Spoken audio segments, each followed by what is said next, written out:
அதே மாதிரி நல்லா புரிஞ்சுக்கோங்க. எப்போ பிரம்மச்சரியமும் சந்நியாசமும் உங்களுடைய டிஎன்ஏவை அடுத்த நிலைக்கு கொண்டு செல்லுகின்ற சக்தி மலர்ச்சி நிகழ்வதற்கு, உங்களுக்குள் பரமசிவ ஞானமும் பரமசிவ சக்தியும் மலர்வதற்கு, உங்க டிஎன்ஏக்குள்ள இந்த ஸ்பிரிச்சுவல் பவர்ஸ் மலர்றதுக்கு, conscious mutation, super conscious mutation நடக்கிறதுக்கு பிரம்மச்சரியமும் சந்நியாசமும் தேவைன்னு புரியுதோ, அப்போ சந்நியாசம் தியாகம் மாதிரி இருக்காது. எளிமையான வாழ்க்கைக்கு நேர்மை, நம்முடைய குறிக்கோளுக்கு நேர்மை.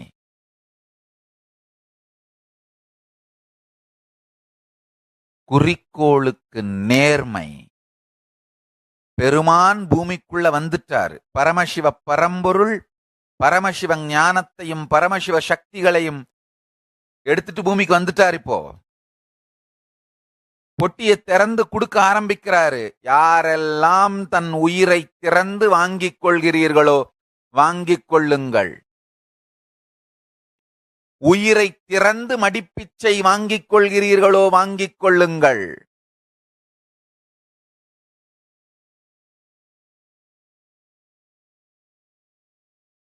மடியேந்தி நீங்க தாங்குற துணி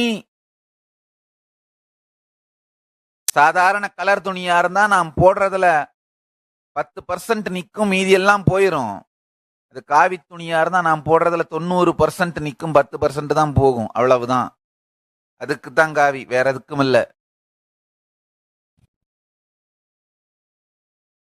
மடியேந்தி பிச்சை கேட்டு பெருமான் அளிக்கும் இந்த பரமசிவன் ஞானத்தையும் சக்தியையும் தாங்கி வாங்கும் பொழுது பிடித்து கொள்ளும் துணி காவியாயிருந்தா போடுற பிச்சை 90% மேல தங்கிரும், இருந்துரும்.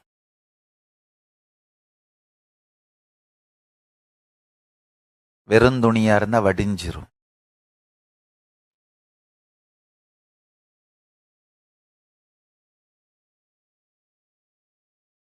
தங்குற துணி காவியா இருந்தா போடுற சக்தி ஆவிக்குள்ள தங்கிடும், இல்லைன்னா ஆவியாய் போயிரும்.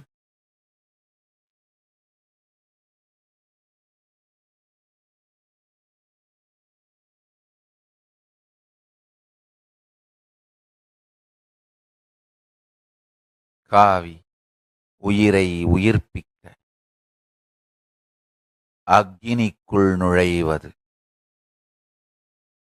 தான் வாழவும் உலகை வாழ வைக்கவும்,